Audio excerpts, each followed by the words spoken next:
पेठवडगाव ते अंबप रस्त्याच्या दोन्ही बाजूंना कारखाने वाढले असून लोकवस्तीतही वाढ झाली आहे। त्यामुळे या रस्त्यावर वाहतूक वाढली आहे।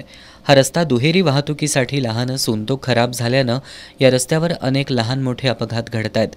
त्यामुळे या रस्त्याचं रुंदीकरण करण्याची मागणी वाहनधारकांमधून होत होती। या मागणीची दखल घेत हातकणंगले विधानसभा मतदारसंघाचे आमदार राजूबाबा आवळे यांनी या रस्त्यासाठी आमदार फंडातून 1,46,00,000 रुपयांचा निधी मंजूर केलाय। या कामाचा शुभारंभ आमदार राजूबाबा आवळे यांच्या हस्ते करण्यात आला। यापुढील काळातही पेठवडगाव शहरासाठी भरीव निधी देऊन शहराचा कायापालट करू अशी ग्वाही आमदार राजूबाबा आवळे यांनी दिली आहे। तसंच नागोबावाडी पूल ते मरगुबाई मंदिरापर्यंतचा वारंवार खराब होणारा रस्ता सिमेंट काँक्रीटचा करणार असल्याचं त्यांनी सांगितलं। यावेळी काँग्रेसचे तालुका उपाध्यक्ष सूरज जमादार, वडगाव शहर काँग्रेसचे अध्यक्ष सचिन चव्हाण, संतोष ताईंगडे, राजाराम यादव, सूरज पाटील आदी उपस्थित होते।